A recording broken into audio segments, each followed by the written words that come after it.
Hello, everyone, and welcome to the Sequester podcast. I'm your host, Taran Armstrong, and with me today, as always, is Brent. How you doing, Brent? I'm doing great, Taran. Happy to be here. Happy to talk about another episode of Sequester. Yes, very excited. Also very excited to be welcoming our first guest of the podcast, and that is Rob Cesternino. How you doing, Rob? Oh, Taran, I'm so excited to be back podcasting with Brent and Taran. Hey, Brent, is that a hot dog in your pocket, or are you happy to see me? I'm always happy to see you, Rob. But yeah, I figured you would enjoy that. And I honestly, Yes.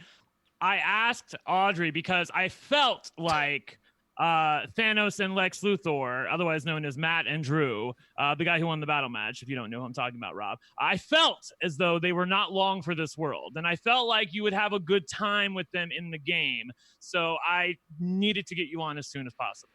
Yes. All right. Well, I liked all of the times people were yelling at one another, and that was very simple for me to follow. But as a little bit of a Sequester newbie and casual, I am looking forward to learning on this podcast as much as I'm looking forward to contributing. Sounds Yeah. great. Yes.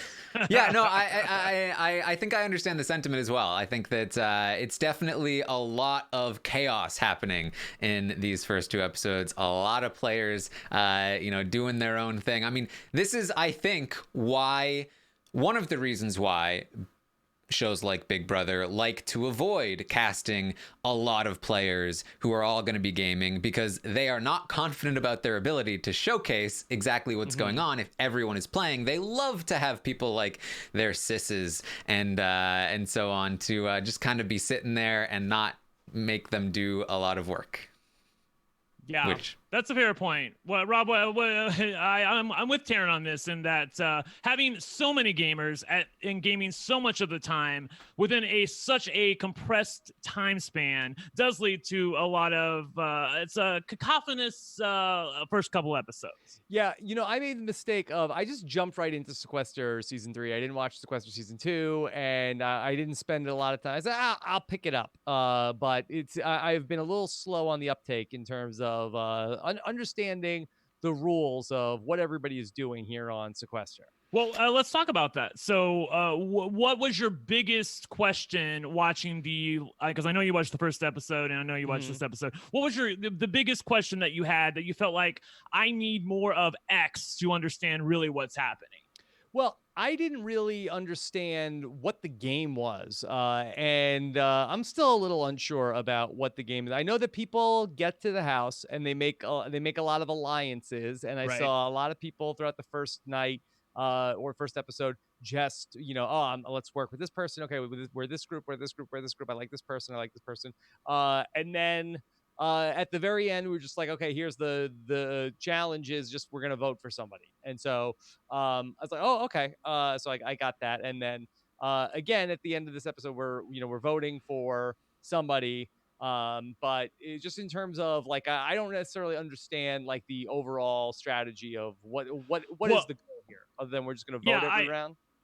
Yeah, well, the part of that, I think that you saw probably the biggest example of what was happening here was in that conversation with Braden and Ty, and I think Jessica was out in the garage as well, where they were floating the idea about voting for Thomas, and Ty was like, yeah, but I like Thomas. He's good. We're tight together. And Braden points out, well, but he won't put you into a battle match. And so I feel like that is part of the issue here. And I know that that's part of the issue for episode 1 was trying to get people voted out. But the kicker is that you can't let them know that you're behind their demise. Otherwise, they will likely select you for the battle match. That seems to be where the rubber meets the road.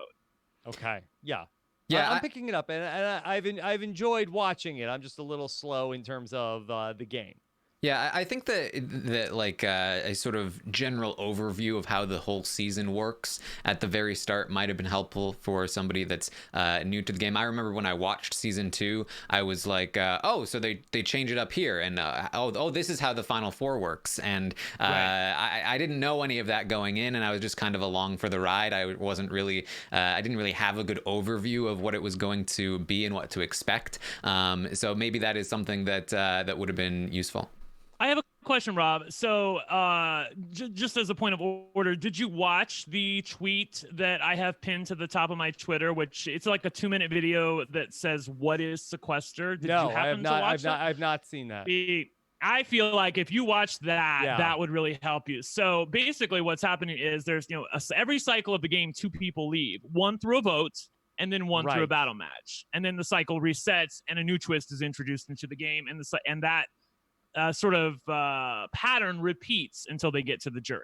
Right. In the first episode, yeah, it was confusing because that we didn't get to see even the battle match happen in the first episode. So I was still unsure up until we got to the second episode of what was happening to the people that faced off.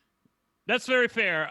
For those of you who don't know, like I said, every cycle of the game takes place probably within a 4 to 6 hour period. So they go through a couple cycles a day. These people are only there for 5 to 6 days. So like these 2 episodes all happened within the same day. Like literally, Kimberly was voted out, picked 2 people for a battle match. They battle matched, and then Matt was voted out, and now he's picked a couple people for the battle match. Mm-hmm. So it moves at a fast pace, and I feel like that adds to, like, if you're not unsure exactly what's happening, that probably doesn't help you at all. But I have to say though, as somebody who did watch season 2 and now is watching season 3, I feel like as a piece of work and the production value of this show, for Rob, it is pretty spectacular for what they have to work with, I feel like.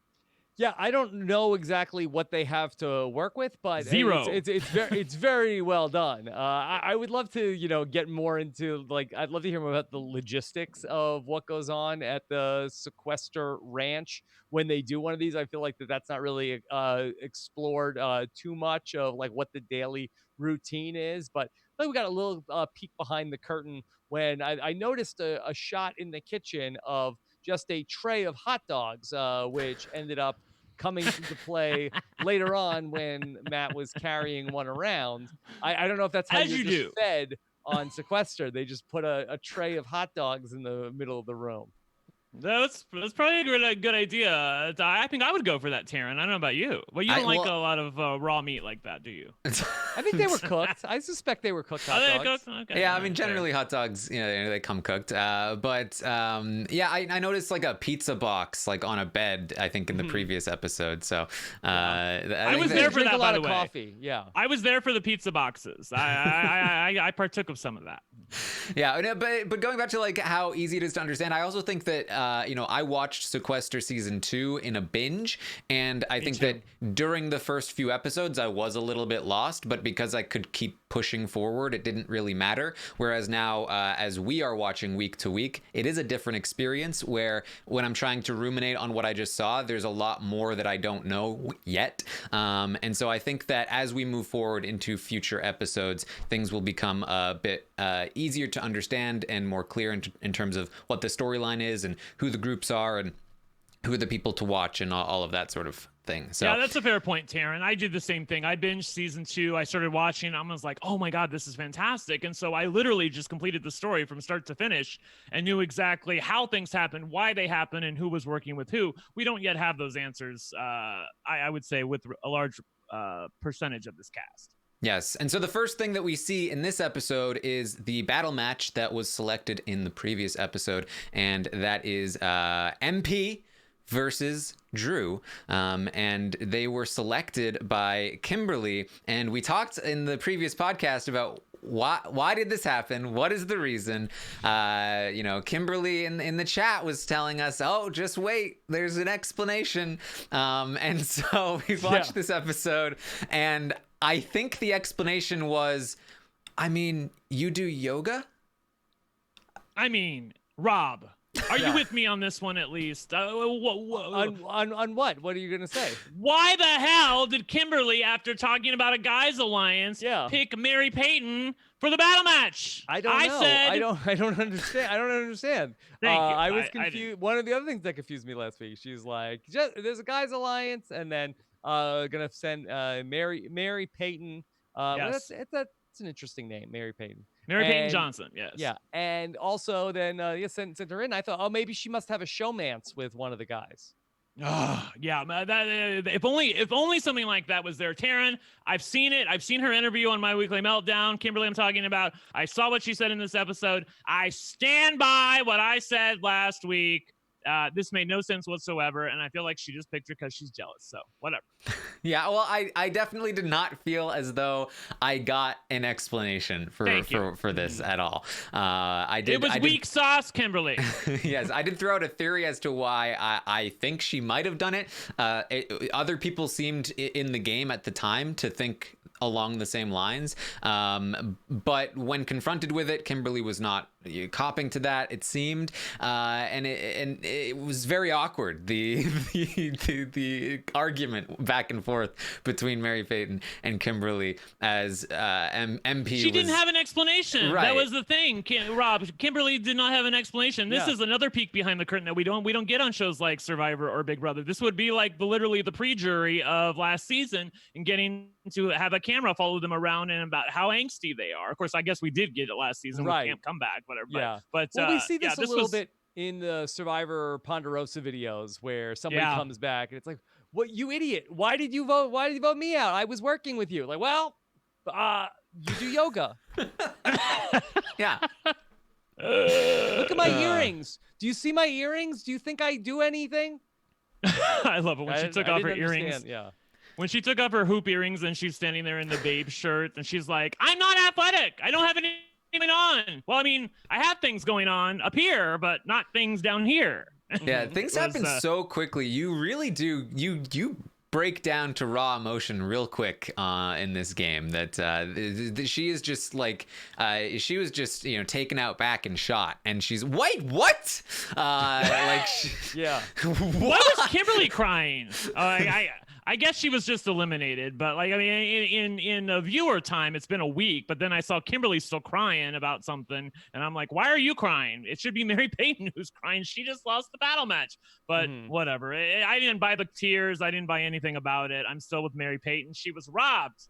Yes, and what's interesting is that there is going to be a battle back at around halfway through the season of the pre-jurors, and in season 2, that battle back was a circle game style elimination thing where essentially the relationships that you had with the other pre-jurors did matter a lot, and so this kind of argument and subsequent fallout actually can come back to haunt you or help you when it comes to the actual battle back competition. So that's another thing to watch out for. That's another thing I like about this show, Rob, is that they announce, unlike a lot of reality shows, they announce things ahead of time so the contestants know what they're getting into. They know they're flying down here on their own dime. So they come down here, they want to play a game, try to get to the end, try to win $2,500. But along the way, they know that if they get voted out or lose a battle match in the first 10 people, because remember, like I said, 2 people leave every cycle, then they're going to have one chance to get back into the game, and that person plus the 10 people who are remaining in the game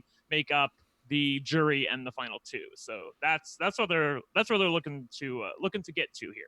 Hi, Brent, do they say how many people apply to be on Sequester? Like, what is the casting process like? My understanding, after talking to Audrey, was that over 2,500 people applied for season 3, and I have to believe that number is going to exponentially increase after this season, because I'm loving what this season's giving to me, and I'm starting to understand some of the relationships that the people have and sort of what's driving the ball here in terms of what people are afraid of and what their agendas are. Yeah. Me personally, I don't know if you've been able to, but remember, I got a chance to talk to these people, and I've been like watching some of the interactions, like behind the scenes, like even on social media and whatnot. I feel like I have a good understanding of what basically happened in these first 2 episodes, and I'm just sort of wondering if you're with me on that. With you on which part?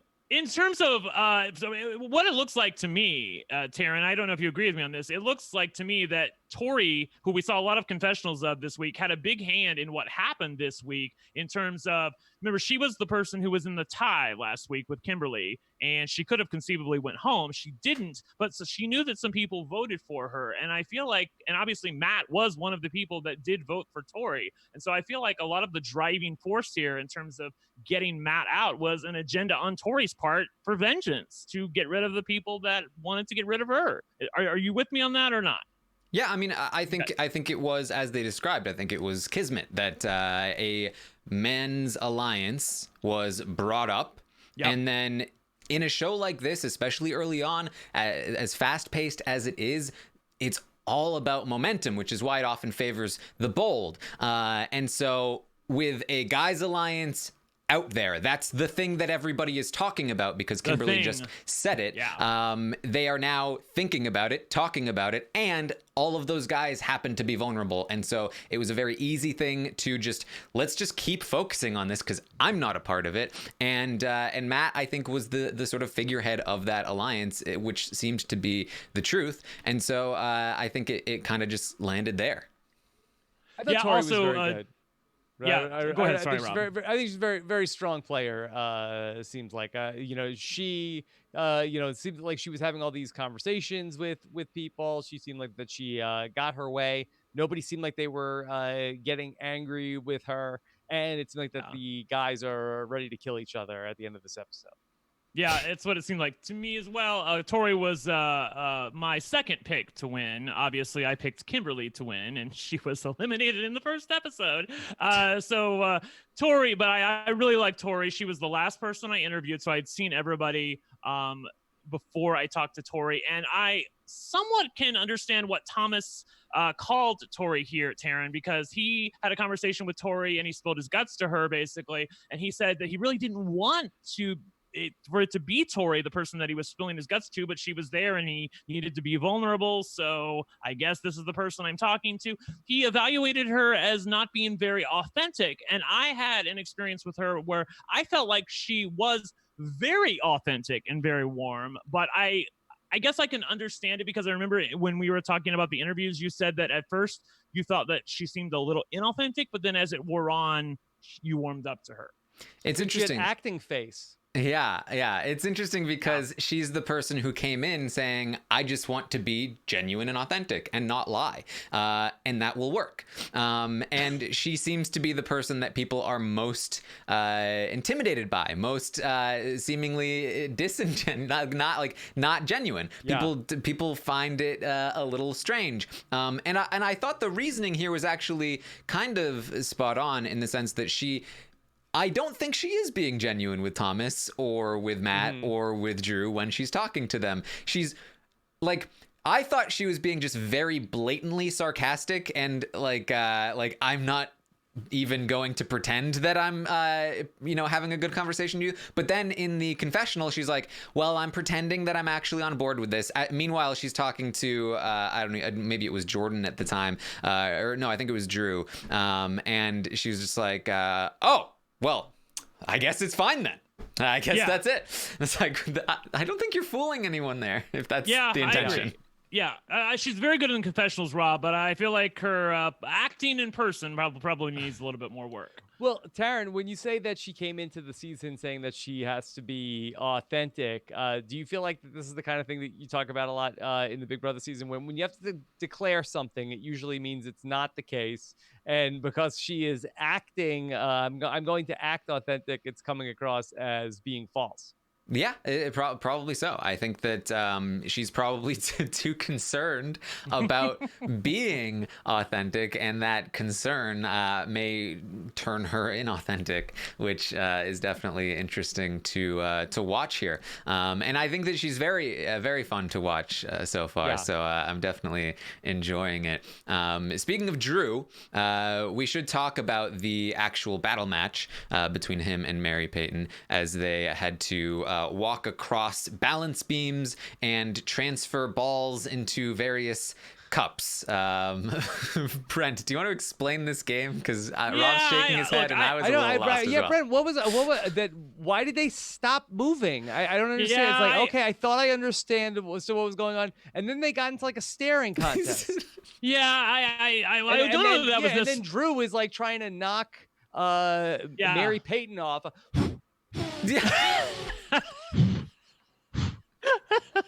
Like that was like, I don't know what he was doing. I don't know what he was doing. Okay, so here's the thing. I feel like that this was probably not anticipated on Audrey's part that they would stop in the middle of it there. I feel like that what happened was that both of them probably thought that they had won, and didn't want to change, or they were I don't know if they had a clock there. I'm guessing not, that they didn't know that they had 10 seconds left, because as you saw, she was winning. She had the lower point total up until about 5 seconds to go, and then they moved, and then some balls were moved back and forth. I feel like it was a little hard to follow. It was similar to the balloon heist, which I know you didn't watch, Rob, but last season, Taran, the balloon heist challenge between CJ and Cindy, where they were moving things back for about an hour and a half, a minute and a half. And obviously in that instance, the more athletic person was going to win, and she did. Here, it was a little bit more... Oh, my microphone went down. Hello, gender neutral. And I feel like that both of them probably had a shot at this. By the way, he was allowed to push her, which that was in the rules. And if you fell off the plank, that's why it was called walk the plank, then you would get a point added to your final total. Why not always push her then? Total wins. Well, I don't understand why he stopped. Because she was holding on to the pole, but he didn't think that he could, or maybe there was a rule that I missed in there. I know that they're in the chat right now. And he pushed her once, didn't he? Right away. Yeah. Why? I want to know, Audrey, why didn't he keep pushing her? Did he think it was a bad look? Did she call him out for it? And he was like, "Oh, I better not do that anymore." I thought we saw the whole thing. I know, but I didn't feel like she really said anything. She just said, "Oh, if it's going to be like that." So I don't know if he just decided to change his mind. I don't know why he didn't push her more, is what I want to know. But I don't know why they both stopped trying, even if they thought they won. It's just is it like a deer in the headlights? Or if I just stare them down, why? What advantage is it to stop? Yeah, I don't know. I feel like that it works better as the balloon heist, and maybe this one didn't work as well. But I appreciated the fact that it was more gender neutral and that either one of them could have won. So there we go. Audrey says yes, there was a timer, and she says I think it was his conscience, so he stopped. Okay, so he stopped because he had a conscience. Bad boy. Do not have a conscience. Hey, he had the ping pong ball count. So were you not allowed to reach into a thing if they had their hand on it? Was that must have been there the rule? Because he couldn't do anything when she was specifically holding on to it. So I don't know what happened there, but yeah. I'm guessing that was a rule. Maybe we just didn't know about. And then so she was blocking it. They were in a standoff. She was winning, and then at the last second she moved away. She didn't even make a move to grab balls. It seemed like she just moved away, and then he let him get a handful, and then that's how he won. Yeah, Mary Peyton, I'm not with you on that. I don't know what happened there. It looked like she was winning, and she was winning, and then she made a move, but then she didn't do anything, Taran. I didn't see her do anything with the balls. Do something with the balls if you're gonna move, I guess. Yeah. All right. Well, anyways. Yeah. Mary Peyton, we barely knew ye. You were robbed. Hopefully you come back in the battle back. But moving on, Taran. Yes. So ultimately, Drew is the one to come back. Then they have a new challenge. This is the challenge for the round here. Yes. That for the cycle. Yes, the cycle that 9 of the 18 players are going to be immune from the vote, but that does not make them immune from the battle match. And how they're going to determine this is they're all going to run Amazing Race style at some boxes and then bring as many as they can back. And then if the box contains an LOS, then they are immune from the vote this round. Did you like this, Rob? I felt like it wasn't my favorite in terms of a challenge. I just felt like that the opening the boxes all in a row wasn't super exciting. Well, but I was happy that they showed us what happened to each player when they came back and they did their boxes one by one, and it went by fairly quickly. Yeah. My bigger thing was I felt like they should have had the green jerseys inside the boxes, mainly because by introducing an LOS is an idol. I mean, that's what it's a locus of safety. It's an idol. You can play it before the votes, just like Jordan did. It's an idol. So having the LOSs hidden in the boxes, I felt like maybe confused newer viewers because you see all of these LOSs but you know that people found an LOS in the first episode. So I felt like maybe that was a choice on their part to have the LOSs light up when they come out of the box. But in doing so, I felt like maybe it confused the audience a little bit because you see them with the LOSs coming out of the boxes, Taran, but then you know that Jordan found an LOS in the first episode. And then obviously Zach's going to find an LOS later on in this episode. So I probably would have put the green jerseys in the boxes and not LOSs. Yeah. Also, it seems like the boxes were opening, and like everything was falling out as they were running Yeah, around. yeah. Well, that was only because of Kevin's crazy ass, which Thomas had a big problem with when he dove into the boxes and decided to have like 5,000. You have to expect that they're gonna dive into the boxes. I mean, I don't even know why they were complaining about it. Yeah, that was Hunter in his big line in this episode where he said it looked like a bunch of jocks running for the last box of condoms, Taran. Yeah, I thought that was a odd analogy. Yeah. I enjoyed this was it. in the store, Brent. This was Apparently, yes. If there was one, look, if you already have 5 kids and you're with your buddies, and there's one box of condoms left, you probably run for it, Rob. I'm guessing. I mean, I don't know. I think we learned recently from Big Brother that jocks are not fans of condoms. That I think I say they'd that be people running away on Big from Brother them. don't need them. Yeah, exactly. But yeah, I've never been in that experience. I've never been in a condom race with anybody. Okay. Not yet. Well, hopefully Brent. you won't be. Yes. Okay. I have not been in either. Too. But that's why you have to be prepared. I'm prepared. Yeah. Yes, I was always prepared as a kid. Anyway, moving on. So we get to see who gets obviously this part Attention of this shoppers, we're down to one box of Trojans. What? What? Like Jingle All the Way. That's it. I gotta go. I gotta show off my athleticism here.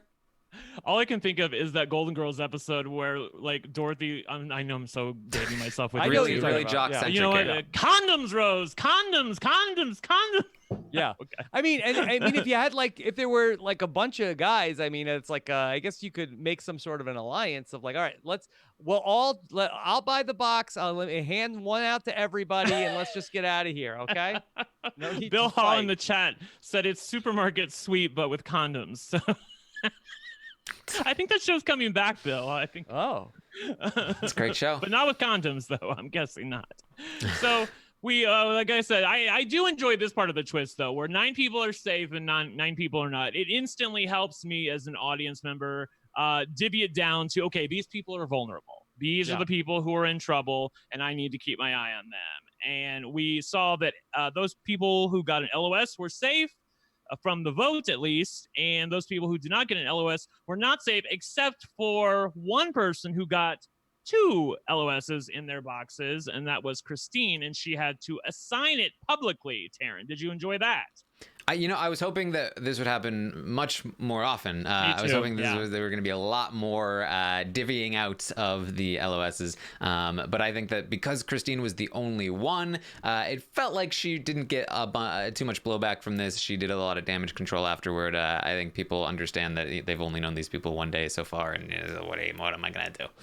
Yeah, exactly. I felt like she did a good job too, Rob, as in terms of going to all the people with the red jerseys, knowing that, hey, I'm safe from the vote, but I'm not safe from the battle match here. I feel like that's the interesting thing about Sequester is that, unlike other reality shows, you might know, hey, like I'm safe from the vote. Either I got an idol or a necklace, or my alliance is behind me, whatever. Mm-hmm. But you have to make sure that you're not going to be actively targeted for a battle match, because as you saw in the previous episode, it's usually a 50-50 shot. Yeah. Brent, is there any way to be safe from the battle match? Yes, you can play in LOS if you are selected for the battle match. So it's similar to an idol. It can keep you safe for the vote or the battle match, but not both. So as we're going to see later in this episode, someone's going to be picked for the battle match, but they had already given up their LOS. Would you have to play the LOS before you get called? If it's like, all right, Brent and Taran, you're in the match, and then do you take it out after, or?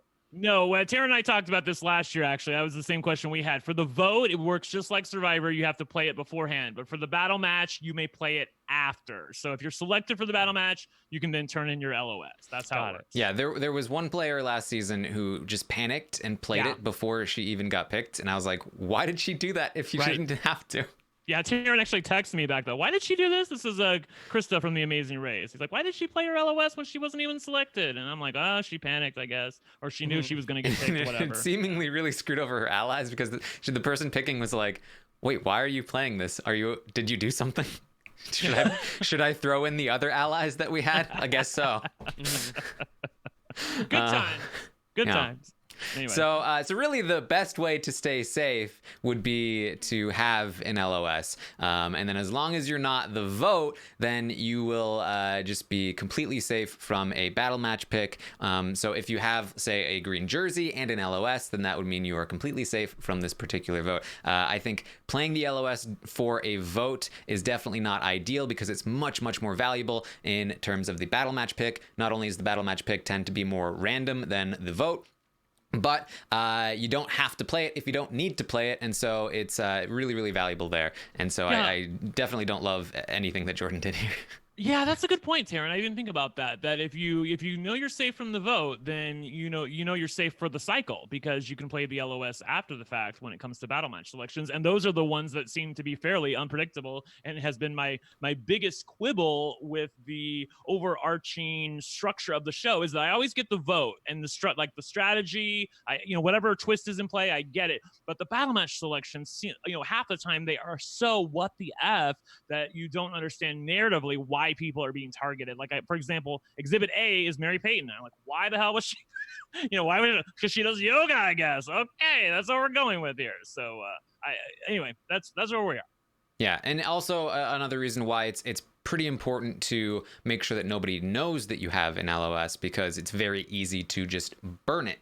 If the person voted out wants to burn your LOS, all they have to do is name you. You have to play it, and then they name 2 other people. There's no downside. There's no reason for them not to do that. I will jump ahead really quickly. Obviously, we're going to learn that Zach, who we didn't even see in episode 1, Rob, found an LOS, and it looks to me like no one saw him find it, and Including he hasn't told anybody about it. Yeah, I was gonna say, did he find it off camera? Because he walked in and he's like, by the way, I got an LOS today. Yeah, I obviously immediately sent a text to Audrey and was like, what happened with this? And she said that he found it when the camera wasn't on him, and obviously it didn't make it easier because he apparently has told no one about it. So last season we saw some people, I think 1 or 2 people found them off camera, but then they talked, either someone saw them find it or they talked to someone instantly about it. And so they were able to,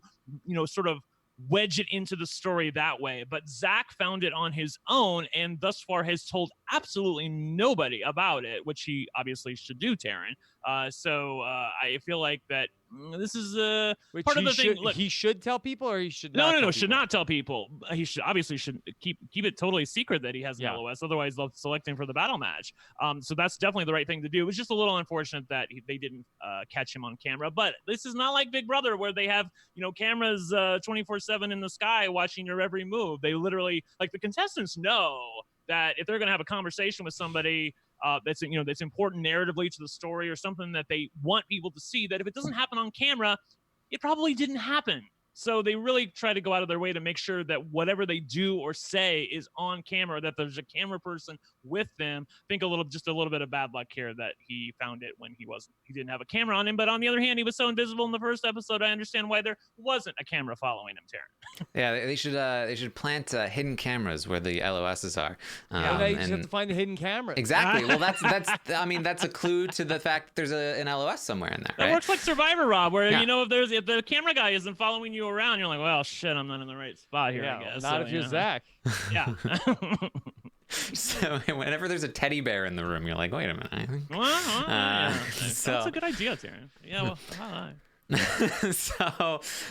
so obviously this LOS business has a lot to do with what we're going to see play out after the vote happens. So what we talked about in the previous episode where Jordan had found an LOS in the hot tub with Matt there and Jessica being a witness, and then quickly turned into a he said where Matt says that Jordan found it and Jordan is saying that Matt found it. It appeared that Jordan started this by saying Matt had it, and then Matt was informed and he was like, what? No, it's Jordan that has it. We never really got the genesis for why this happened, why Jordan decided to go with this particular lie, but he apparently tried to pretend that he had a fake one, which was actually a mug lid. Right. And it seemed like that was working, as like everybody that was then told he had a real one was like, no, it's a fake one. But then it lit up in his pocket, which I don't know how you're supposed to hide an LOS if it lights up in your pocket. Yeah, that might be a problem. But he was not able to keep it secret, and obviously he's going to receive some of the votes here, Taran. Some of the blowback in this episode is going to fall into Jordan because they believe that he has the LOS. Yes. And very interesting play from Jessica, who saw that Jordan found the LOS, did tell people that he had it, but then also goes to Jordan and tells him, hey, I haven't told anybody, and here's the guy you need to be looking at because he's the one going after you. It's Kevin. It's Dimples. And please, he's very loud. I don't want him to yell at me. Don't tell him that I'm the one that told you this. Jordan appears to completely buy this hook, line, and sinker. Yeah. And it spends the rest of the episode just completely driven to drag Kevin down with him. Taran, this is the guy. First of all, I'll own it. Jordan is the guy who I said gave me the best interview of the guys. I felt like I had the most confidence in him, but I didn't want him to play crazy because he said great TV, Brent. He said his favorite player was Judd, and he also said that he rants on YouTube and Instagram. Rob. Jordan does. He likes to rant and go onto Instagram and rant about things. Oh, so what does he rant about? I just life in general. But after watching this episode, I imagine he's probably ranting about Kevin right now. I didn't watch his rants. Yeah, I know. That's I was like, because he seems like such a nice guy, but Taran, he just absolutely lost his freaking mind this episode. Like, let's be real. Yeah. Well, I mean, did he ever have one? I don't know. I don't know either. Tracy in the chat is coming for me saying, am I going to skip over Braden calling the Guys Alliance the Big Dick Swinging Alliance that he was not a part of? No, Tracy, I'm not going to skip over that. Obviously, the other part of this episode and the reason why Matt was eventually voted out in part was because he was a part of the Guys Alliance, Taran, and they were coming for it. They were coming for it with blood. Yes, and Thomas immediately, as soon as he has the opportunity, is going to spill his guts. We already talked about his conversation with Tori, but really he just does it to a big group of people. It's them. What it's happened me. here? I was in it. You know, I tweeted this out, Rob. This was like McRae on Big Brother 15 squealing about the moving company. Like he's a beta guy. He's with a bunch of alphas. They brought him into the alliance. He starts to panic when questioned about it, and he just totally squeals his guts and just tells everybody about it. And then Nick goes home in the second episode, and likewise here, Matt goes home in the second episode. So I felt like that it's a good analogy on my part. I like that you ended it with complimenting yourself. Thank you. I was trying. Yes. I mean, it seemed like it kept him safe. I wasn't really sure his motivations about it, but it seemed like that really only it turned out that there were people talking about him, but he seemed safe. I think what part of the issue and why it came up was that Kimberly on her way out talked about the Guys Alliance and said, I know there's a Guys Alliance. I know who's a part of it. And so that got people talking about the new shiny thing in the room. And then, as some of the eyes were falling on Thomas, or maybe he was questioned about it. I think they brought it up while he was standing there. He panicked, told them everything that they wanted to know, everything that he's been doing with those guys. And I guess wanted to make himself seem like a lost puppy and wanted them to bring him in. So we'll see whether or not it works or not. Yeah, I don't hate it in the sense that this is not a real alliance. They've been working together for one vote and it did not exactly work. Then they got exposed and he's very clearly working with them.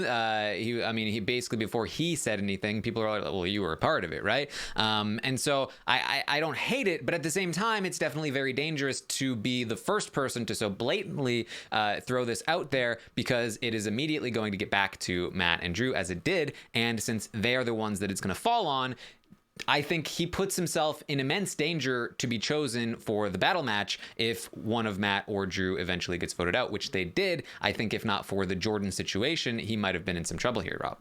I also think that the idea of a Guys Alliance, and I have no idea the history of Sequester, but I can't imagine that anything like a Pretty Boys or a Brigade, Taran, is going to be successful on Sequester with 20 people filled with super fans. I can't imagine that this is going to be a successful alliance anyway. So I don't mind the move to jump ship.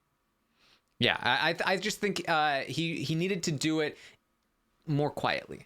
Yeah. That coming to a couple of individuals and you know, spilling his guts, I think that builds trust with that individual person rather than telling a group a bit more, and then it hopefully doesn't get back to Matt and Drew in the same way. Yeah, because one of the people he was talking to, was Jordan. Yes. Jordan was in that group, and then Jordan immediately went back to Kevin and Drew and Matt and said, hey, Thomas is down there spilling his guts and telling everybody that you guys are working together. So I agree with you that his better bet here would have been to go to one or two people. On the other hand, I feel like that he was just in a big group of people. He got asked a question and he panicked. So, you know, note to Guys Alliance in the future, if you're a bunch of alphas, don't let a beta come in between you. They'll throw you under the bus and squeal like a pig the minute they get a chance. I said it. All right, moving on. Oh boy. How do you vet that, Brent? I don't know. You can tell. I feel like you can look at somebody like Matt.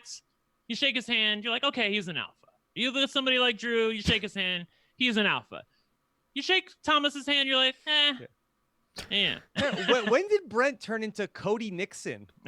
When he watched Cody Nixon. He's been talking about alphas and betas ever since. That's very true, Taran. I feel like that a lot of that has been defined me in terms of my reality TV watching experience. But I still stand by what I said, that if he had any spine whatsoever, I feel like he doesn't blow his top like the minute he gets asked one question in a group of people. And it did seem like he was putting himself in immense danger by doing so. The fact that he was safe here, like, it's not through anything he did, it's just by the tragic actions of a few other people. Mm-hmm. So one of the things that was interesting to me is that we really got we heard a lot from, you know, two people we haven't really talked much about at all yet. Jayla and Braden, I think, are the two people we heard from more than anyone in this episode, and yet we haven't talked about them because they seemingly didn't have much to do with what was happening, which made me curious as to why we were hearing so much from them. I think they give good confessionals, and that's probably a big reason, but definitely something that stood out to me is the fact that we were hearing from them so often. Braden really stood out to me in particular in this episode, as he was commenting on nearly everything despite not seemingly having much of a role in much of it. Rob? Yeah, Braden, I definitely get the sense that he feels like he's the smartest person there, definitely smarter than everybody else. He said his strategy was he wanted to be the person in the middle of all of the monkeys throwing poop, but he didn't want to get any poop on him. Rob, are you aware that Braden is Canada's smartest person? Are you aware of this? That's so funny. Oh, I forgot. You know what? I absorbed that information in the first episode, but I have not connected the dots between the two shows. I am certainly not America's smartest person. Okay. Well, I feel like that's interesting. I don't know if it's in your subconscious somewhere, or you just were getting that from Braden, that he sort of comes off as the smartest guy in the room. But I do feel like he at least gives good confessionals, and he's a good narrator for the show, and is able to explain generally what's happening and what he's trying to do. So I did appreciate here, Taran, that he was trying to stay back as much as possible. He seemed like, not to come for him, but he did seem like he was a little above it all. Like, he's like, I might actually have to put in some work in this episode. And I'm like, oh, really? Like, I guess you're sitting pretty. I look, I love it when people get cocky personally. All right, that's like, true. Either it works and it's great, or it doesn't and it's great. So it's no skin off my back. So we also heard a lot from Jayla, who also didn't seem to have much to do. She was very upset with Mary Payton's departure. It seems like she's that kind of left with without many allies, I guess, as Mary Payton leaves. I don't know if that's true or not. I'm still waiting to sort of shake out the game board here and see. It does seem like she has a fair amount of social currency. Jayla, I'm talking about. She obviously gets her fair share of confessionals and is leading the pack by a mile in terms of getting television time here. But and let me just say, is absolutely amazing. Her comment when she found the LOS and said, I took a DNA test and I'm 100% that girl or that bitch. And, try and come for me now because I'm safe. I was living for that. I am curious, though, how much weight she carries within the people that she's working with, though, because it seems like we talked about, she gets a fair share of TV time, but I want to see who's driving the bus here. And I don't know that it's Jayla. In fact, she did not vote for Matt, actually. She actually voted for Jay West, as we saw in the episode. Do you have where the votes actually went? Yes, I do. So the people that, I'm sorry, I brought it up here on my phone. The people that voted for Matt were a majority. It was Braden, Cameron, and Kristen, Christine, Dina, and Dustin, Hunter, Kevin, Thomas, Tori, and Jordan. So those people voted for Matt. I think about 6 other people voted for Jordan West or Jay West. He goes by both names. And then Matt was off on his own voting for Thomas. So I don't know what the hell happened there. So again, Thomas very well could have been chosen for that battle match. But then I guess gets lucky with this whole Jordan-Kevin feud. I wonder if part of Matt was thinking maybe it wasn't Thomas that screwed us over. Maybe it really was Kevin. Who knows? Yeah, that was part of what we saw when the contestants were talking with each other, because definitely some of the blame was getting laid at Thomas's feet. But I do want to credit Ty, who I didn't have a ton of confidence in after my interview with him, doing some good work here and trying to save Thomas here, because he has a pretty good bond with him and is trying really more to push the vote somewhere else and make sure that Matt is ultimately the person that was voted out. So I feel like that Ty, Jessica, certainly for starting the fight between Jordan and Kevin, and Tori probably did the best work in this episode. Yeah, there were definitely a few people pushing Matt in particular. It did seem like the one time Braden was involved in some actual strategy talk, it seemed like he was really trying to push Thomas, but it just wasn't going anywhere. I agree with that as well. Oh, but we should still consider. They were like, well, we'll just go Matt. We already promised. And we're like, yeah, well, we can still consider. And they were like, well, we kind of went Matt. And he was like, oh, well, let's say 1 for Thomas, 2 for Matt. Let's say that. And they were like, all right, Matt. Oh, okay, Matt. I'm glad you got that too. I saw that as well. I feel like that indicates to me that Braden views Thomas as a far greater threat than Matt is, and feels like that, Matt left to his own devices with Thomas out of the game. You're always going to see Matt. He's a big burly guy. He's a big presence in the house. I feel like with Matt out of the game, that Thomas could sort of blend back in with people, and I do feel like that Braden probably recognizes that. That's interesting that you caught that as well. Yeah, another thing that happens here is that Matt is going to make a promise to, I believe it was Cameron, Kevin, and Drew, was it? That he would not choose them for the battle match if he was voted out. This is... I will never understand why these deals even get made, because it's basically saying, promise you won't screw us over if you get voted out, which kind of implies that they're expecting that he's going to be voted out, and it gives them a lot of incentive to allow him at the very least, and at most actually vote him out. So I don't understand why this took place. Well, in fairness, he did put Kevin into the exactly battle, so. Well, yeah, but that's what we're saying, Rob. This is terrible to strong arm somebody. So basically, once you've lost the game, can I have your understanding here, your promise that you will not try to screw me over on your way out the door? That's basically what they're asking him here. And I was glad to see, number 1, that he went back on it. Number 2, that some of the people in the room who tried to make him promise that had to pay for it in the end. Because I feel like if I see you on season 4 and you're doing this shit, this is terrible. You don't want to strong arm people if they get voted off, because they're going to blame you in the end, and they're still going to feel like they got bit in the butt by you. Yeah. In order for me to support you staying, I want to make sure that if you leave, it benefits me. Yes. Thank you. I love how Cameron was just like, yeah, that makes sense. Can I ask, what'd you say, Rob? Was Matt a good choice to go after here? I mean, what threat was Matt? I think he was a terrible choice, but I feel like that it's a compressed amount of time. We know that there are 2 or 3 cycles a day. So I think, by the time you could see that it was dark when they introduced the twist. So it was after at 6 o'clock. So they don't have that long. They don't have an hour to strategize, basically. And it's hard to, especially with this many people in the game, to try to move the votes towards somebody. I feel like that they wanted to target the Guys Alliance. Tori was out for blood for the people that voted for her in episode 1. Matt was one of those people. Matt basically owned it in that conversation to Tori, and she was aware that he was one of the people. She couldn't vote for Drew because he had the green jersey, and so I feel like it naturally fell on Matt. That's how I feel things happened. Yeah, it seemed to me like it was a combination of, Tori was told it's Matt that has an issue with you in particular. She had a conversation with him that did not, get rid of those doubts.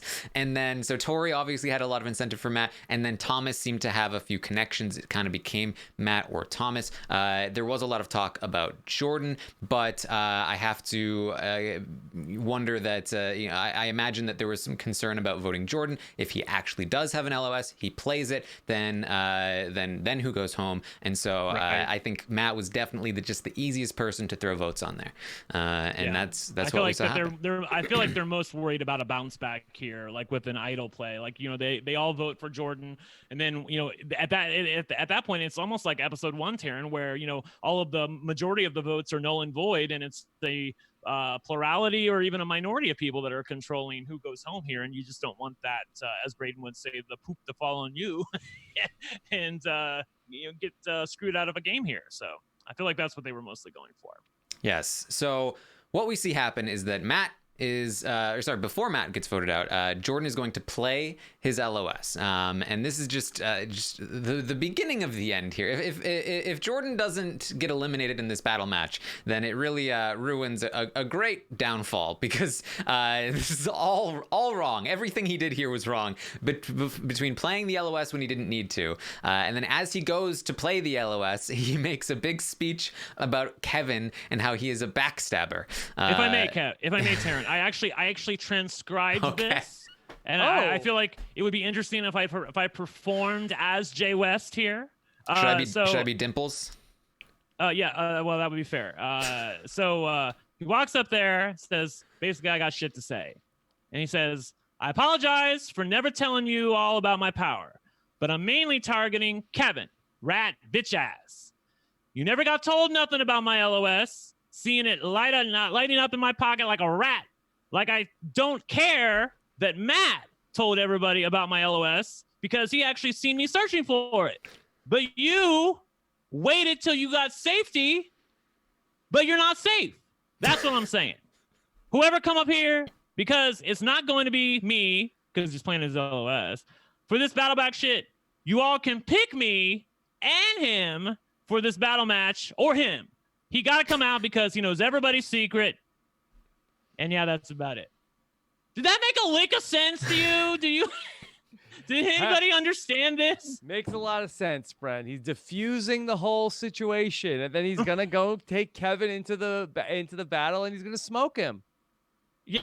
Okay. First of all, before we continue, Taran, I must say that I love it on Survivor when the Survivor's very meta, but this show is like as old as a newborn baby. It is like, born yesterday, and they're already doing callbacks to season 2 where they're talking about that's a bitch move. That's a bitch move, dude. And I think I heard good talker in there, Taran. And are those specific callbacks, or are they just saying those? Oh no, I have to believe they're doing it on purpose. Like, I mean, when Kevin gets called out by Jordan, he's like, "That's a bitch move, dude." That's pretty common saying. Like I feel especially like for jocks that love condoms. Yeah. Yeah, that's fair. Yeah, I know there was another callback though. I'll think of it anyway. So he continues, and Kevin tells him that he saw the. Thank you. I appreciate it. He saw the light up. Kevin says, "Look, I saw a light up in your pocket." So I don't understand what the problem is. Jordan says, "Yeah, you saw it lighting up, but you never said anything till you had that green jersey on your chest." I don't understand why Taran, can you explain to me the animosity from Jordan here? I don't understand his animosity to Kevin. I don't get it, because I know that Jessica started this fight by blaming Kevin for being the one to spread around that Jordan has the LOS, but he knew that, like, Jordan knows that Matt's openly telling people that Jordan is the one with the LOS, and he doesn't seem peeved with him, and all Kevin did was see it light up in his pocket. So why is he mad at him? Is there any sense to this, or are they just like crazy at 3 a.m. in the morning here. I think it, I mean, obviously to some extent has to do with ego a bit here, is that Jordan had a master plan to make sure that nobody knew that he had the LOS, that he was going to blame Matt, and he was getting away with it. He had a fake LOS, and it was actually Matt that had the LOS, and he would have gotten away with it too if it wasn't for the sneaky betrayal of those meddling dimples. And he waited until he was immune so that there would be no blowback on him, because I surely could have turned this vote around on him if he wasn't immune. So how dare he wait until he's immune to backstab me and destroy my immaculate plan? I think this is, I don't know, maybe that's where it came from. That sounds good to me. I'm going with that. Rob, what do you think? Yeah, I buy that. I think that's good. Look, you're gonna go on Sequester. Bring it. Don't go out quiet. Make an impression. That's fair. That's fair. But I appreciate him making an impression, but I don't feel like I can reward him for basically pulling himself into a battle match here. As we talked about, Matt voted for Thomas. He was put out with Thomas. He said it in confessional. Matt had every reason to pull Thomas into a battle match here. And I really believe he would have if Jordan hadn't basically forced Matt's hand and said, pull me into the battle match. And then he gave us what we wanted. Don't you feel like? Yeah, and I think it does make sense for Matt to just, okay, if that's what you want, then I'm not pissing anybody off. If I'm not ruining any relationships for a potential battle match to get back into the game. I feel like that's a good point. Yeah, I was gonna question why Matt did this, but then again, it gets him no blood on his hands whatsoever. Like, he's not going to be in the place that Kimberly was at the beginning of the episode, where she's, trying to defend calling Mary Payton into the battle match when she called out a guys alliance. I'm never going to let that go, by the way. He gets no blowback here whatsoever. And I feel like that most of the people who are eliminated, you remember there's 5 people who are going to be eliminated, surely not because they got voted out, but because they lost the battle match here in the pre-jury. And somebody's going to have a chance to come back. But mostly people are not going to have a chance to come back. So I feel like that if you're angsty about something or resentful about something, it's probably going to be, I really feel like the battle match, like a vote you can take, like, hey, I played bad, they voted me out. But a battle match, like, I was safe and then you stabbed me in the back at the last minute. I feel like that's probably the harder one to take here, Rob. Yeah, you lose a battle match, and I did this, but then everybody votes for you. It's more of a betrayal. Yeah. Mm-hmm. Yeah, I feel like it can be more of a betrayal, Taran. Yeah, I think the only blowback that will come, of course, is the fact that he promised Kevin that he would not do this. So Kevin is very upset about that. I wonder if Matt even remembered that. But yeah. So Kevin versus Jordan, and so Jordan plays the LOS when he doesn't need to. He did not have the majority of the votes on him. Then requests that he be put in the battle match with Kevin, who is not even the main person that betrayed him. It was false and like this. You cannot have a worse look here than to pull the Pauly move on the challenge, who is always like, oh, I'm gonna go in and face off with the person. That's a good Pauly impression. I like that. Well, I'd also have to get into their face and give them a little bit of a kiss. But he didn't do that, but he did actually do the thing that Pauly is actually smart enough not to ever actually do, which is never put my LOS on the line. Right. For no good reason. Yes. So he actually goes in and he actually volunteers for this, and it is going to happen. And so he is going to face off against Kevin in this battle match. It'll definitely be interesting to see what happens. Maybe Jay West is using Sequester as a springboard to get on the challenge. Maybe so. That's possible. I don't know. I agree with you though, Taran. I for somebody who I had a lot of faith in the preseason after his interview with me, he was like, Jordan is such a great guy, such a great smile. I felt so warm talking to him. I had all the faith in the world in him, and then he plays like this. Like, honey, we got to have words. Like this was terrible. It was good television, but it was terrible gameplay. Like I said, people that rant on the internet, I'm not gonna have a lot of faith in them in a game like this. Thank you, Taran. I appreciate that. Yeah. All right. Well, anybody else that you wanted to highlight here, Taran? Rob, anybody that stick out to you as any of your favorites in this episode or something? So let's talk about the stuff you did like. Yeah, he didn't get a lot of airtime, but I do like Dustin. That I thought he was. He seems just like a really fun personality. I'm always paying attention when he's on the screen, even though he didn't have a ton to do in this episode. And I'm looking at the board. I really don't think that Drew in the show looks like his picture. His picture looks like Johnny Depp in like Fear and Loathing in Las Vegas, and that's not what he's looked like on the show. Yeah, he has so many looks, that Drew. He's very I don't want to say a chameleon. He's mysterious. Yeah, like I can't pin him down, Drew. Because when I saw his picture, I'm like, that is like he walked into my interview in like jeans and a shirt with a like hat on backwards, and then in his picture he has like a suit on with glasses, looking like Lex Luthor. So I'm a bit sad that his partner Thanos got voted out here. I really wanted to have more fun with that. Yeah.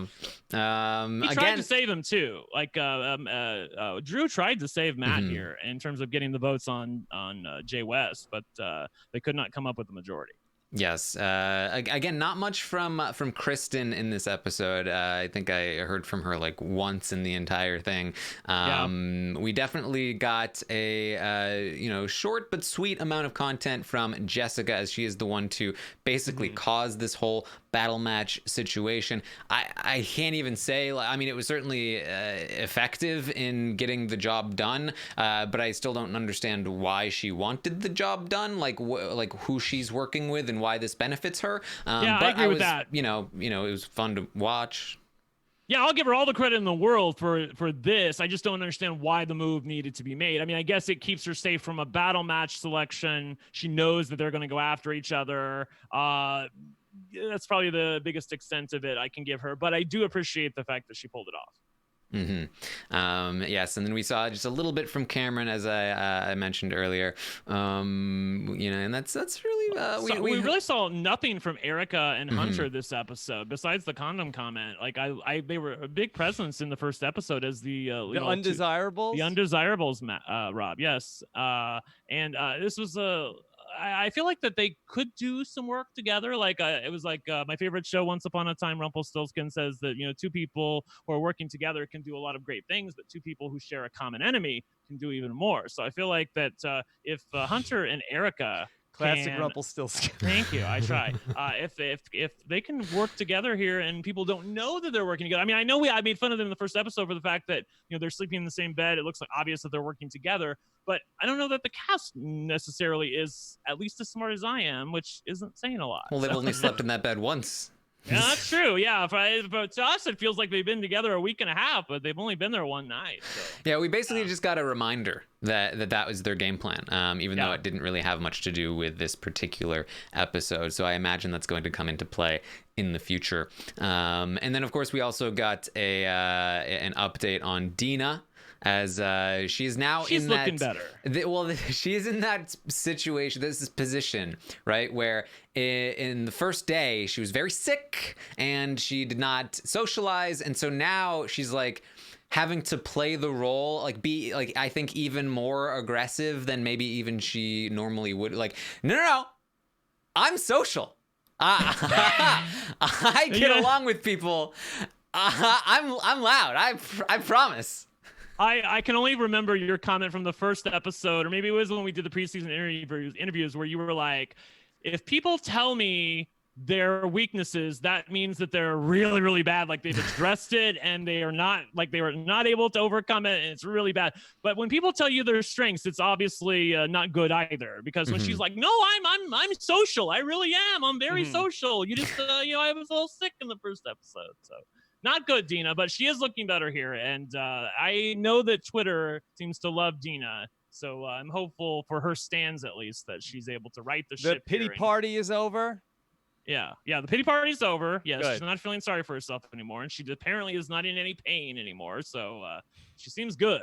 Good. And maybe she got some of that OG Kush that Jayla was talking about with the greens. Yeah, let's get all the greens to come up stairs. Like I take your point, Taran, that Sequester really does reward this kind of bold, aggressive play more than other shows do, because I don't know of another show where you'd basically like get a group of people together and box the other people out and be able to get away with it. But they were. Her and Thomas both were trying to get the Greens upstairs to talk. But they were all safe. And, I know, but they could still be selected for the battle match there. And again, without Jordan's crazy gameplay, I feel like that one of them might have been. So that's about what we have. Certainly we apologize for the hot dog. I hope that you didn't mind that it was in our pockets. Look, the hot dog in a pocket's not hurting anyone.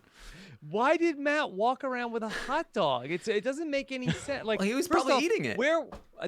Brent, please, the next time you text Audrey, yes, where were the hot dog buns? It seemed like that there was just a tray of hot dogs. I didn't see any condiments, and it seemed like there were no buns. Is that like you have to have buns?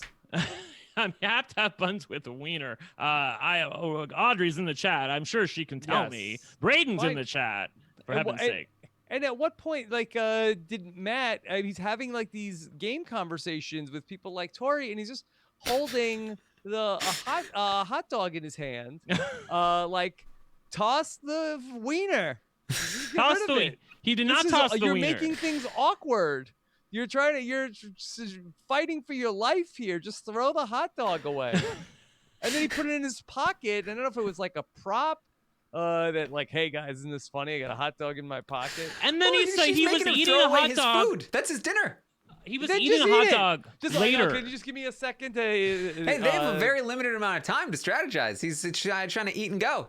Take 10 seconds and it's a choking hazard. Got to be careful with a hot dog. But take 15 seconds. How long does it take to eat a hot dog without a bun?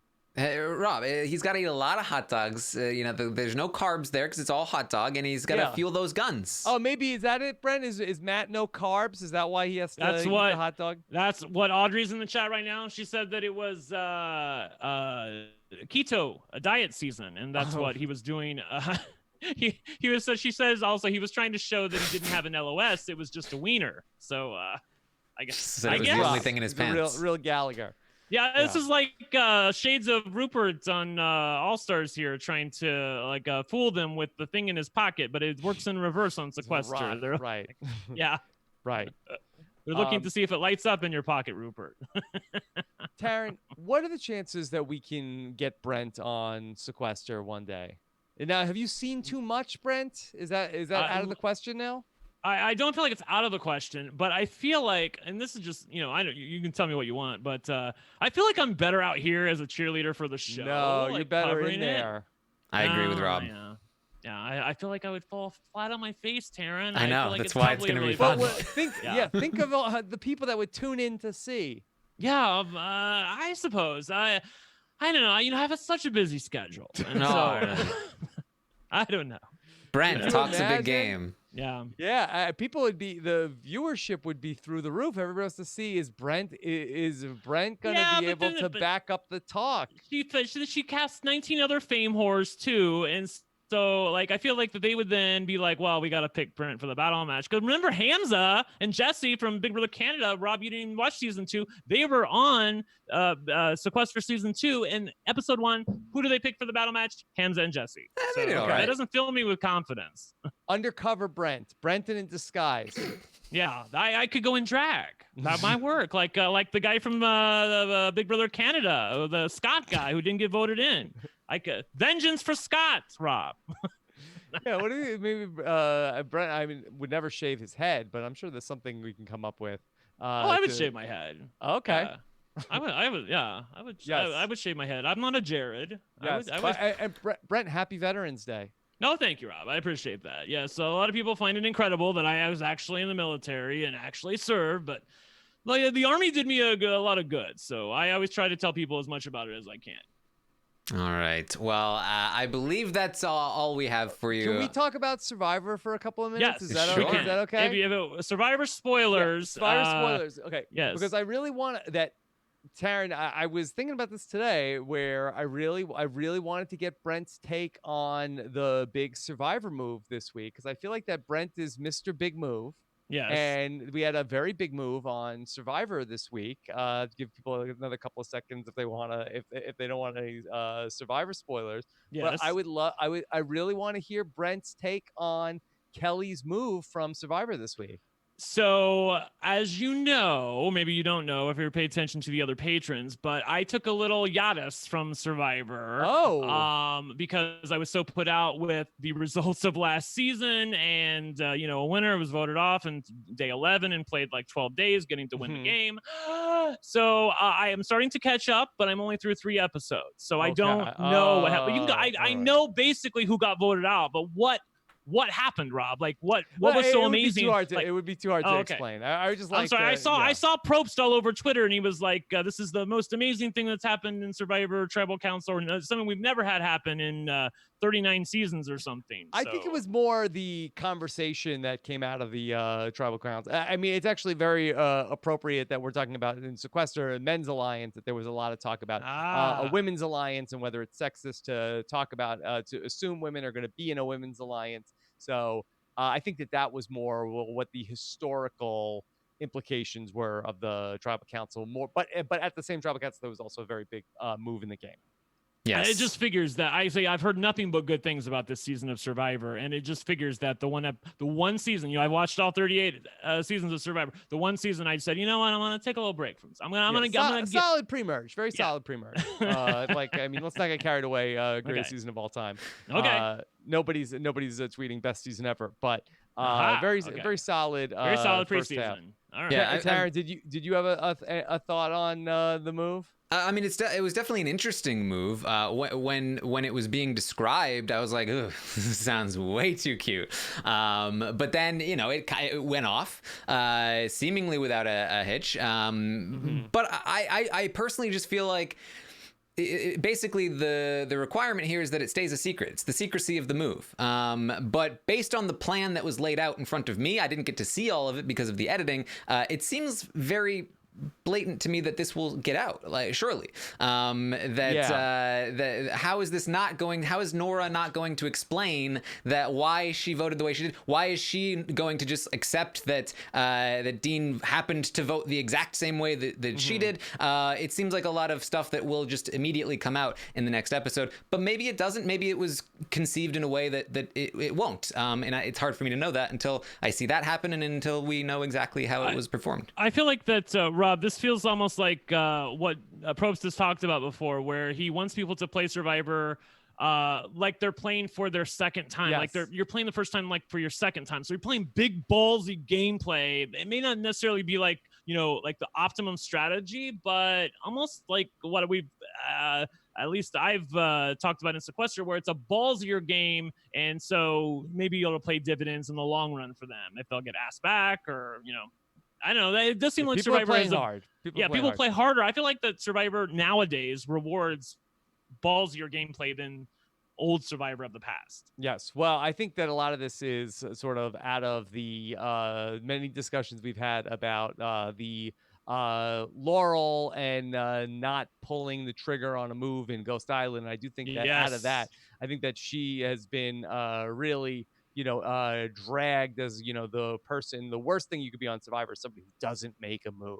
So everybody's firing on all cylinders, but as a result, we're losing a lot of strong players, and we are seeing, the people like, well, got to take out a threat every single time. Right. I wanted to ask you quickly about Rob and Sandra, because my mom loves them, and she was mad the one episode where I think they didn't have Rob and Sandra, and she was like, "What happened to them? I wanted to see more of them." Yeah. Like, I feel like they've been great. Yeah. I've only seen 3 episodes, but they've been great. And then one other thing I wanted to ask you guys about was that when Julie Chen was posting about the costumes, where were you on what was going on? Brent, did you think that it was going to be Big Brother All Stars was coming? Well, I mean, I was hoping. I thought that would be great for me if it started in I don't know, February or something, because Sequesters are going to end by then, and then we could pick right up with All Stars and then Big Brother Canada and give me something to do, Rob. I like to hear myself talk, for heaven's sake. So but no, I didn't see anything on the schedule CBS released for their winter months. Yeah. So unless they're fooling us here, Not like, even well, the what do you Amazing think Race. Rob, what was happening here? Like, what is she doing? Here's what's happening. Or Taran, you No, have, go ahead. Explain what's happening. here's what's happening. Julie Chen Moonves used to have 10 jobs. Now she has one. She has nothing to talk about between September 30th and June 25th. Nothing. Fair point. You're right. Her timeline is only Big Brother. So she's like, well, I got to do content, got to plan out the year.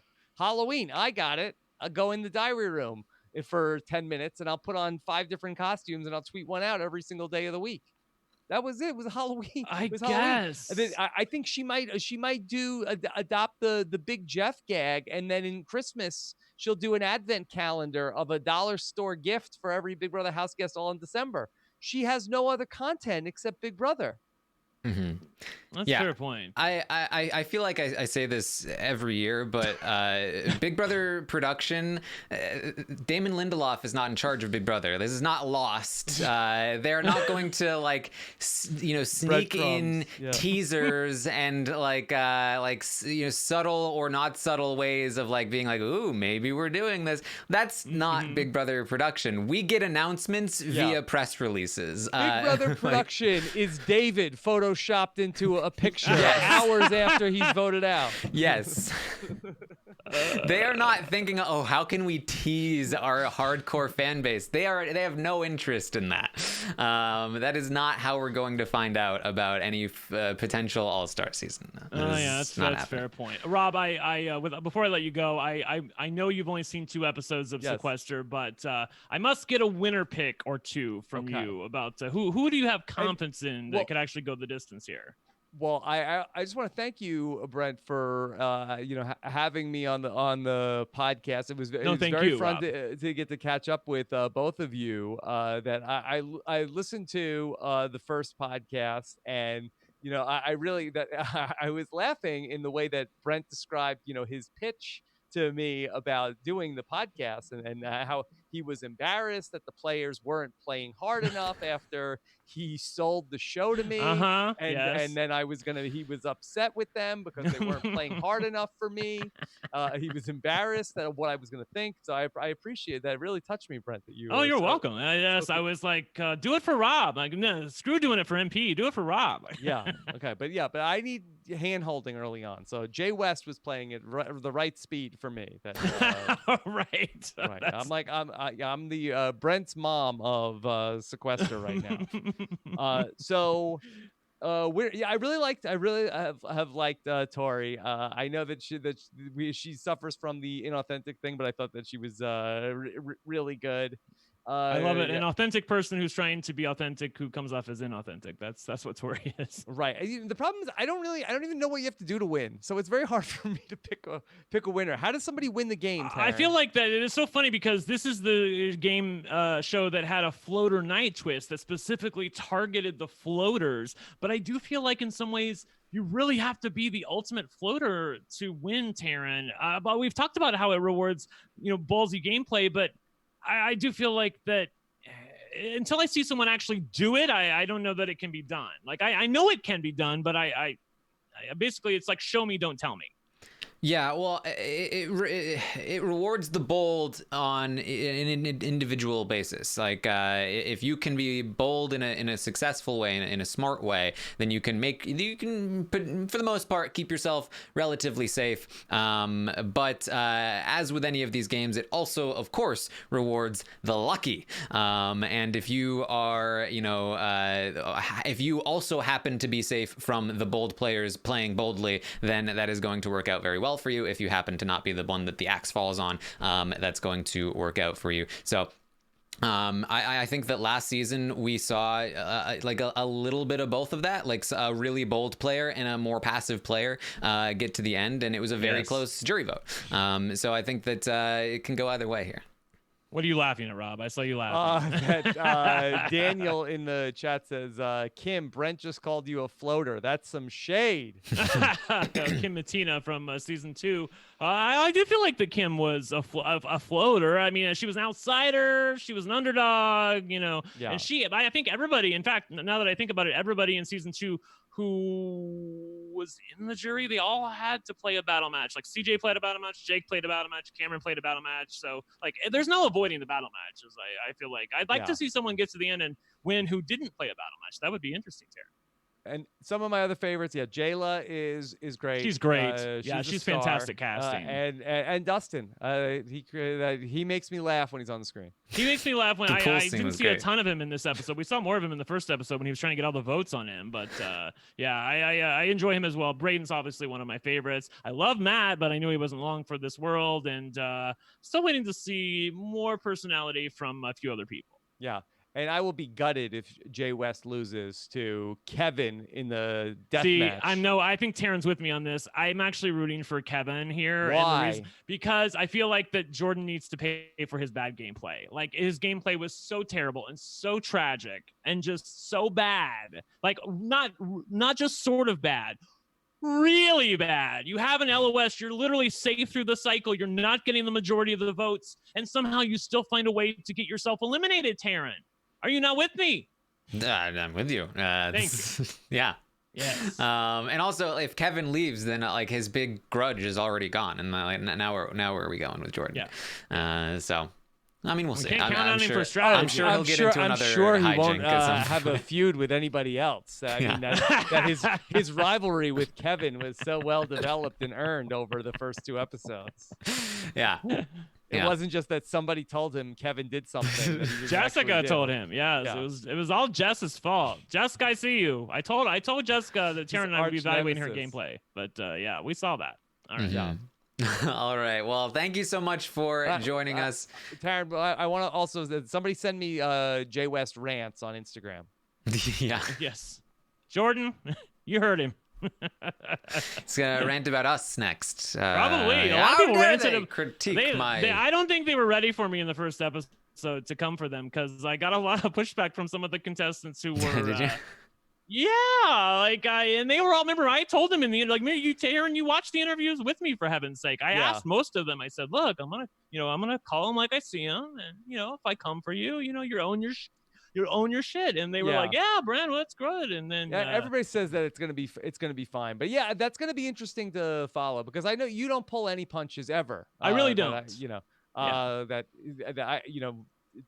Me or Taran, anybody could be next. Watch, know. I try not to. Well, I mean, they need to, I think, learn from this very podcast where when Brent says, "Look, I go after people," when he is admitting that fault, that means that's extreme. I don't feel like that's a weakness. I feel like that's a strength. You know where you're coming from me. If I'm not going to do it behind your back. I'll tell you to your face, "Hey, you played like shit. Watch it." There you go. Yeah. All right. Well, make sure you find us on social media. I'm on Twitter at Armstrong Taran. Rob is at Rob Cesternino. Brent is at One Lucky Gay. You can also find me on Twitch, twitch.tv/Taran Armstrong, and Instagram at Taran_Armstrong. Rob, you've got a lot of podcasts going on. Where can people? Yeah, what are you doing, Rob? A lot of stuff going on with Survivor right now, where we talked about this very exciting episode of the final pre-merge episode of the decade. Brent, we recapped it. Had Chaos Cast, Sierra Easton on the Love podcast. Her. Just recorded with Josh Wiggler earlier tonight. Got the Wiggle Room going up, and then plenty other stuff going on. We had a very well received episode of Rob and Akiva Need a Podcast, 2019 Hot Takeoff, right up your alley, Brent. Yes, I'm enjoying the Rob and Akiva Need a Podcast. I do not listen. Full disclosure, I don't listen to all of them, but the ones that have the interesting title. I mean, it's great popcorn podcasting where you can just chill and drive and just, you don't need to know what happened on the previous episodes. You can just jump right in. Bounce in and out. Yeah, totally. It sounds to me like you're saying it lacks depth. Well, popcorn. I think it's a full meal. Yeah. Full meal. Yeah. Hearty. Yeah. Balanced.